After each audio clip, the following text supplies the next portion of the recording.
saya sayangi. Marilah kita panjatkan puji syukur kehadirat Allah Subhanahu wa Ta'ala yang telah menjadikan kita bertemu di sini tanpa ada halangan suatu apapun. Selawat serta salam mari kita haturkan kepada junjungan kita Nabi Agung Muhammad Sallallahu Alaihi Wasallam yang telah membawa kita dari zaman jahiliyah menuju zaman yang terang benderang seperti saat ini. Bagaimana kabar hari ini? Sehat? Alhamdulillah. Masih semangat puasanya kan? Baiklah, kali ini saya akan berbagi sedikit ilmu tentang hikmah bulan Ramadan. Hadirin yang dirahmati Allah, bulan Ramadan adalah bulan yang sangat istimewa bagi umat muslim di seluruh dunia. Selain menjadi bulan suci yang dipenuhi dengan berkah, keutamaan Ramadan juga sangatlah besar. Pada bulan Ramadan, umat Islam diwajibkan untuk berpuasa.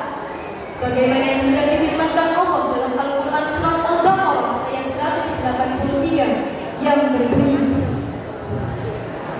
A'udzu billahi minasy syaithanir rajim. Bismillahirrahmanirrahim. Ya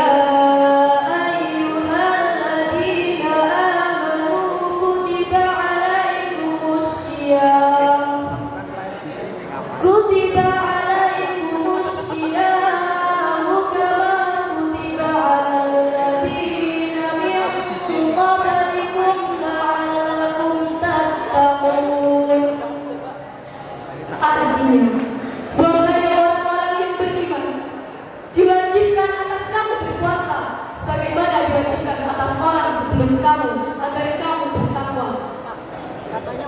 Hadirin yang saya hormati, di bulan Ramadan yang juga disebut bulan puasa ini, marilah kita tingkatkan amal ibadah. Selain menjalankan puasa di siang hari, juga disertai lakukan ibadah lainnya seperti membaca Al-Quran, bersedekah, qiyamul lail, dan qiyamul malam. Selain itu, juga menjauhi semua hal yang membatalkan puasa. Di dalam berpuasa terkandung hikmah, yakni membersihkan jiwa, menyucikan, serta membebaskan diri dari dapat-dapat yang buruk bagi kesehatan tubuh. Puasa mengajarkan dan melatih diri akan disiplin waktu. Puasa Ramadan yang kita jalani ini juga mengajarkan kepada manusia untuk lebih peduli terhadap sesama dengan banyak bersedekah. Rasulullah Sallallahu Alaihi Wasallam pernah bersabda, A'udzu billahi minasy syaithanir rajim. Bismillahirrahmanirrahim. Wa idza kana yawmu sawmi ahadikum fala yarfuth wa la yaskhab. Fa in sabbahu ahad aw qatalahu falyaqul inni shaimun. Artinya, jika salah seorang dari kalian sedang berpuasa, maka janganlah berkata-kata kotor dan jangan pula bertindak bodoh. Jika ada seseorang yang mencelanya atau mengganggunya, hendaklah mengucapkan, sesungguhnya aku sedang berpuasa. Hadis riwayat Bukhari dan Muslim. Dari hadis tersebut, hikmah puasa Ramadan adalah untuk membentuk orang bertakwa.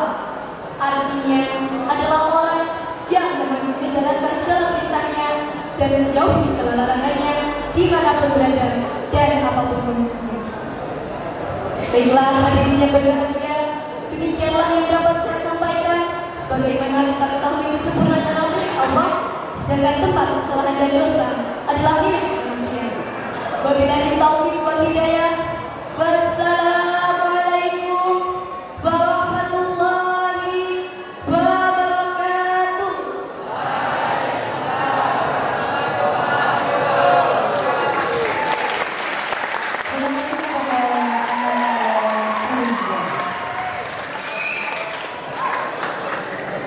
Alhamdulillah, sampailah kita pada acara yang kita nantikan, yaitu Maida Sana, yang akan disampaikan oleh Ustaz Syariful Bahri SPB. Kepada beliau dipersilakan. Sallallahu alaihi wasallam.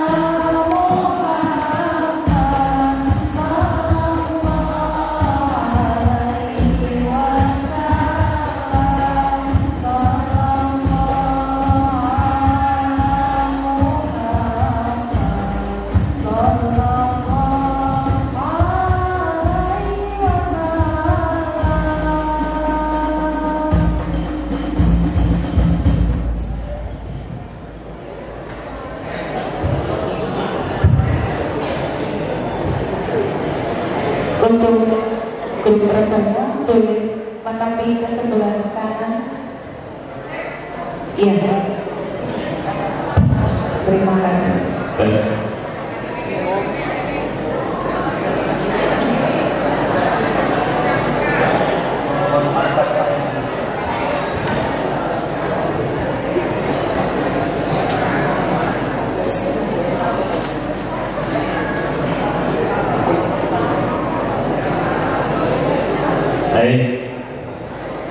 Yang masih berbicara, tangannya diangkat.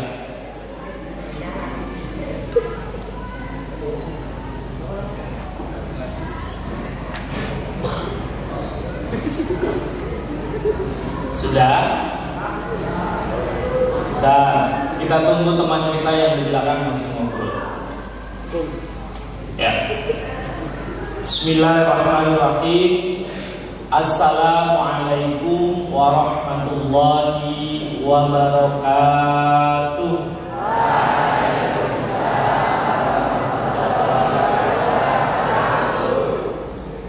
Belum 100% menjawab salam.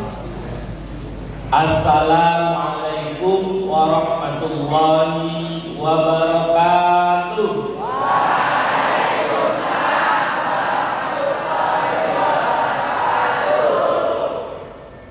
Salam kedua dijawab karena terpaksa tadi saya singgung. Tunda. Salam ketiga kamu jawab Bismillah niat mendoakan. Karena salam itu doa. Assalamualaikum warahmatullahi wabarakatuh.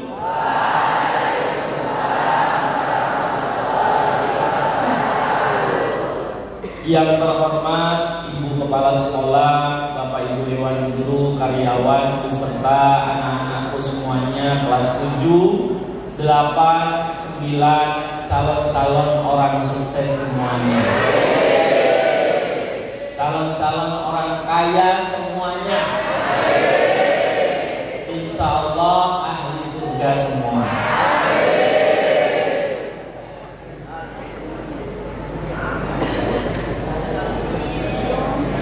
Kalau orang sukses, orang kaya, ahli surga, itu kalau ada yang bicara di depan ilmu, diam. Tidak ngomong sendiri. Itu namanya akhlak. Paham? Saya tidak tahu siapa yang dari tadi nggak fokus atau main HP atau apapun atau main jam ke atas itu pakai sinar matahari. Tapi saya tahu betul di sampingmu itu ada malaikat. Tapi saya yakin sepenuh hati Allah tahu siapa di ruangan ini yang niatnya mencari ilmu. Saya yakin 100% Allah Maha tahu siapa di ruangan ini yang hatinya itu terbuka siap menerima ilmu. Saya yakin Allah menyaksikan itu. Maka sebelum kita belajar, kita berdoa dulu bareng-bareng. Kamu ikutin saya ya. Bismillahirrahmanirrahim. Allahumma inni a'udzu bika min ilmin la yanfa wa qalbin la yakhsha wa amalin la yurfa wa du'ain la yusma. Ya Allah, aku berlindung dari ilmu yang tidak bermanfaat dari hati yang tidak khusyuk, dari amal yang tidak diterima, dan dari doa yang tidak dikabulkan. Bismillahirrahmanirrahim. Ya Allah, bimbing aku menerima ilmu hari ini.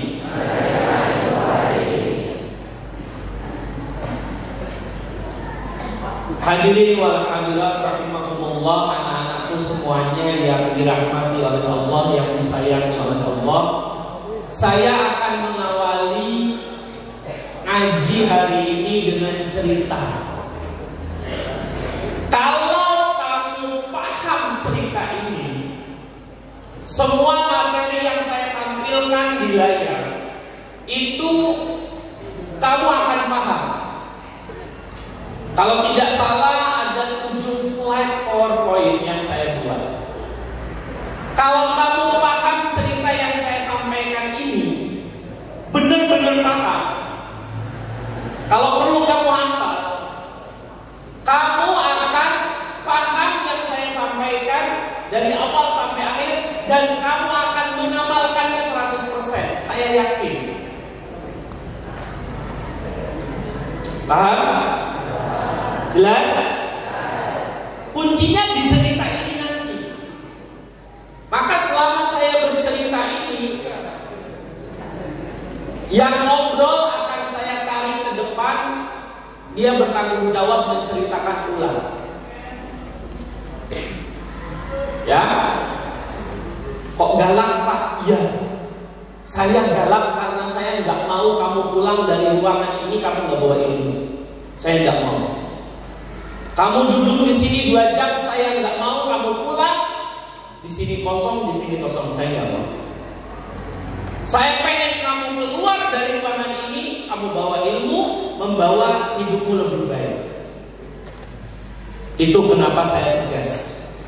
Maka yang ngobrol, baik di belakang sana, nggak nyimak cerita ini dengan baik, tugas ke depan mengulang cerita tadi. Jelas? Bismillahirrahmanirrahim. Ada seorang ahli ibadah dan juga alim sekali. Kalau alim itu hanya ngerti teori, tapi kalau alim itu ngerti teori, ya praktek. Ngerti sholat, ya sholat. Maka alim jamaknya ulama. Kalau alim belum tentu jadi ulama. Ada seorang alim Sholih, ceritanya diabadikan di dalam kitab Anak Tolibin. Ada kitab, dulu kitab ini kitab wajib di pesantren. Kalau ketika saya di Gontor kelas 2 aliyah, kitab ini harus sudah dimiliki walaupun harganya mahal, karena akan jadi pelajaran di kelas. Di dalam kitab Anak Tolibin jilid 2, ada seorang alim dan sholih, ceritanya diabadikan karena ini cerita nyata. Kalau orang alim dan sholih itu kalau bermimpi, rata-rata mimpinya benar. Dan pasti mimpinya adalah petunjuk kebaikan. Suatu ketika orang alim ini bermimpi. Di dalam mimpi itu dia diajak berkunjung ke sebuah alam yang bernama alam barzakh. Alam barzakh itu adalah alam setelah kehidupan. Kita meninggal, terus kita mati, kita pindah alam, namanya alam barzakh. Di alam ini orang alim sholih ini itu menyaksikan orang-orang yang sudah meninggal itu sedang rebutan paketan kiriman. Jadi ada paket kiriman setiap hari. Itu orang-orang yang sudah di alam barzakh itu apa? Rebutan. Maka kita kalau habis sholat itu berdoa, Allahumma gfir li wali walidayya wali jami'il mu'minina wal mu'minat wal muslimina wal muslimat al ahya'i minhum wal amwat. Sing urip kalau sing mati kabeh dimakmur. Nah, orang-orang yang sudah meninggal ini setiap hari itu menerima kiriman doa ini. Coba kamu perhatikan di masjid, di musola, ketika imam pimpin doa, di tahlilan, di pengajian, pasti ada doa lil muslimin wal muslimat wal mu'minin wal mu'minat al ahya yang masih hidup wal amwat dan yang sudah mati. Nah, orang-orang yang sudah mati itu selalu menunggu kiriman doa ini. Nah, di dalam mimpi orang alim itu, orang yang sudah meninggal itu rebutan. Kayak sembako gitu dibagikan grup gitu. Wah, rebutan. Tapi ada satu orang laki-laki, seorang bapak, itu dia duduk santai dan tersenyum bahagia, tapi nggak ikut rebutan. Nah, kemudian sama yang bermimpi ini, sama orang alim ini ditanya, Pak, yang lain rebutan paket kiriman doa, kok Bapak nggak ikut rebutan, nggak sibuk, kok anteng aja di situ, dan kelihatannya Bapak tersenyum bahagia dengan santai. Kemudian Bapak ini menjawab, iya, aku nggak usah rebutan, karena setiap hari aku sudah dapat kiriman khusus dari anakku berupa pahala bacaan Al-Quran. Setelah mendengar jawaban ini, si alim ini kemudian terbangun dari tidurnya. Terbangun dari tidurnya. Tapi sebelum dia terbangun itu, dia sempat menanyakan satu pertanyaan, yang akhirnya pertanyaan ini yang membawa cerita ini menjadi panjang. Sebelum dia terbangun, dia sempat bertanya kepada orang yang tidak ikut rebutan tadi, siapa yang ngirimi Bapak pahala baca Quran itu? Dijawab sama orang tadi, aku punya anak yang setiap hari membaca Al-Quran. Dia pekerjaannya jualan kue di sebuah pasar. Sebut saja Pasar X. Nah, akhirnya jawaban ini dipegang kuat sama yang mimpi tadi. Begitu terbangun, dia langsung besoknya menuju ke Pasar X. Sampai di pasar, dia tidak butuh lama untuk mencari orang yang jualan kue itu. Kemudian dia datanglah ke pasar itu, dia cari dan dia temukan dari kejauhan, misalkan di sini orangnya di depan pintu itu, dia melihat, kemudian dia dekati, ternyata orang itu memang penjual kue, seorang anak remaja yang menjual kue setiap hari. Tapi dilihat dari kejauhan sama orang alim itu, bibirnya tidak berhenti, bergerak terus bibirnya itu. Sampai akhirnya orang alim itu mendekat, Mas, kamu baca apa?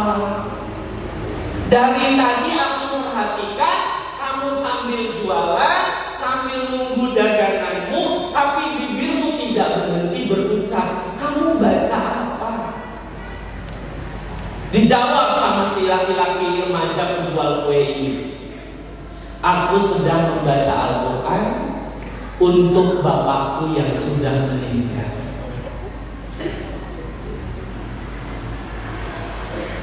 Paham? Jelas.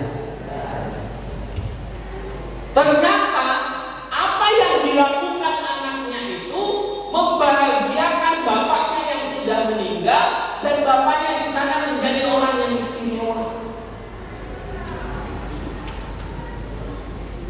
menjadi orang yang istimewa. Selang beberapa hari, orang alim ini mimpi lagi dengan mimpi yang sama. Tapi begitu dia masuk dalam mimpinya itu, keadaannya berbeda. Bapak yang kemarin tidak ikut rebutan, hari itu dalam mimpinya ikut rebutan. Loh, kemarin duduk santai nerima kiriman, kok sekarang ikut rebutan?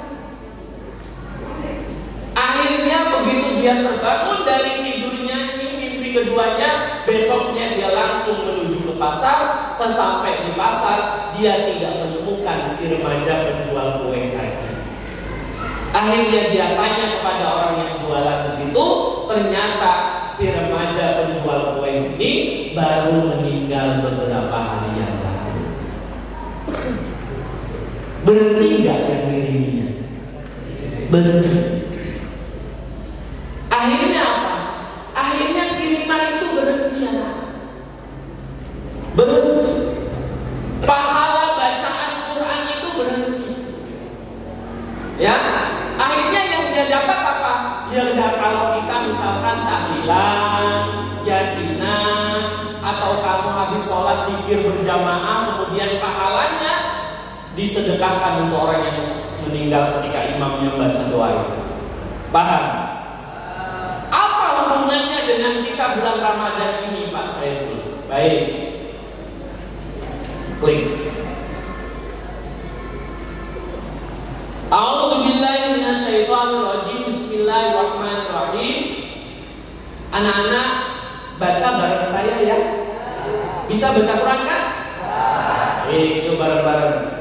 Setelah saya baru kamu. A'udzubillahi minasyaitonirrajim. 1, 2, 3.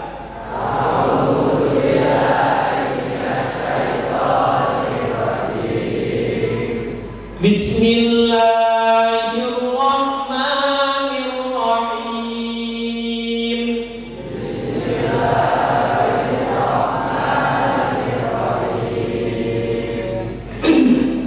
Syahrul Ramadan alladzi unzila fihil Qur'an.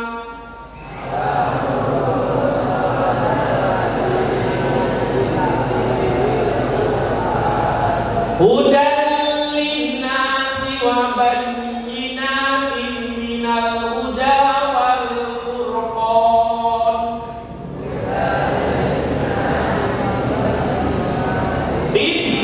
Minal huda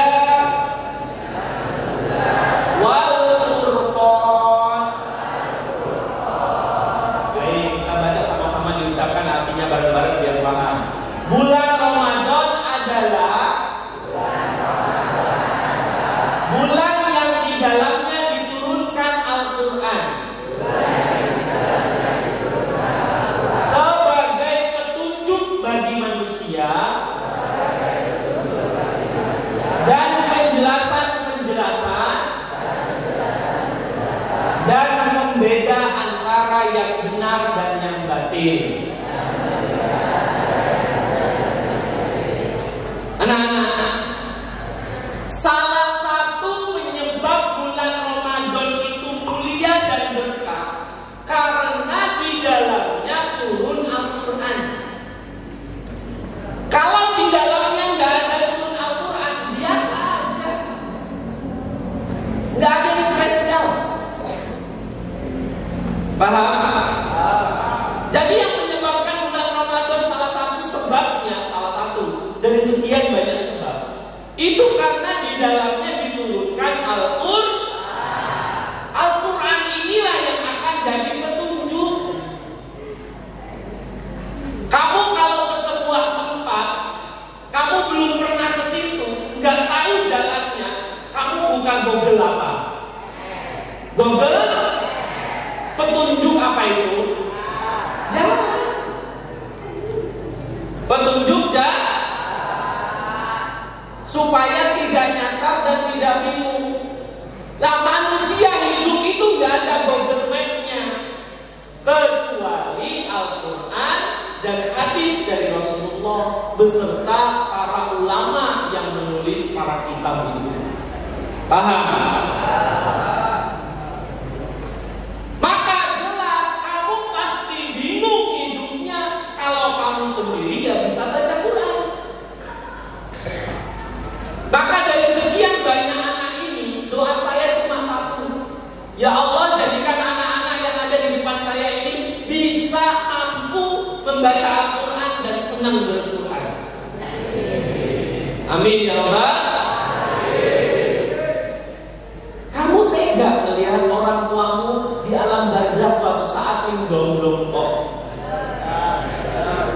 Terus kamu mau ke kuburan ayahmu bawa handphone terus setel YouTube gitu? Yasin setel MP3. Paham? Jelas?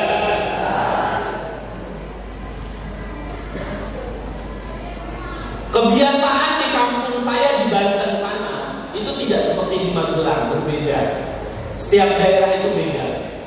Kalau di kampung saya di Banten sana, itu setiap lebaran keluar dari masjid, ibu-ibu itu sudah baris sepanjang jalan. Bapak-bapak tinggal lewat aja, satu kampung itu seketika sudah ketemu dan bersalaman. Setelah bersalaman di jalan raya itu, kita tidak pulang ke rumah, tapi kemana? Semua ke kuburan keluarganya masing-masing. Yang pertama kali disowani adalah para leluhurnya.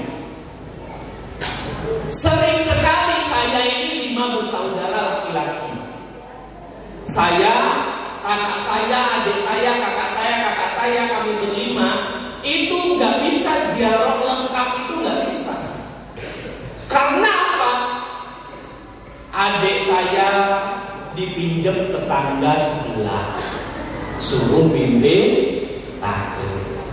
Kakak saya dipinjam keluarga A, kakak saya yang satu dipinjam keluarga B, kakak saya yang satu. Kenapa? Karena di dalam keluarga ini itu nggak ada satupun yang bisa baca Quran. Nggak ada, bingung. Mau mendoakan keluarganya bingung. Mau apa yang dibaca aja bingung. Dan saya tahu betul kenapa keluarga itu seperti itu. Karena kecilnya tidak pernah berangkat TPQ. Paham? Karena kecilnya tidak mau berangkat ke Pak Ustadz untuk mengaji akhirnya mereka merantau ke Jakarta dan sebagainya, jadi orang sukses. Kemudian orang tuanya meninggal, mereka usianya sudah seperti saya, mau baca Quran bingung. Ada, cuman karena nggak tega aja. Akhirnya bapak saya udah bantuin kasihan. Kamu tahu sendiri mudanya seperti apa, kecilnya seperti apa temanmu itu. Bantuin kasihan. Paham anak-anak? Jelas? Jadi kalau memang kita ini menganggap Ramadan itu berkah, maka saya ingin bertanya kepada kalian, apa yang sudah kamu lakukan di bulan Ramadan? Lebih baik apa lebih buruk? Jawab jangan saja. Maka ada pertanyaan begini, kalau dengan bulan Ramadan kamu tidak tambah lebih baik, lalu Allah harus menciptakan bulan apa lagi? Saya ulangi sekali lagi, Mas. Dari 12 bulan ada 1 bulan yang Allah itu menggembleng manusia supaya lebih baik, dengan bulan Ramadan. Tapi kalau dengan bulan Ramadan kamu tidak lebih baik, tidak lebih jujur, tidak lebih sergap terus Quran, lalu dengan bulan apa lagi? Pertanyaannya itu. Paham? Coba yang kompak. Tepuk 1, 2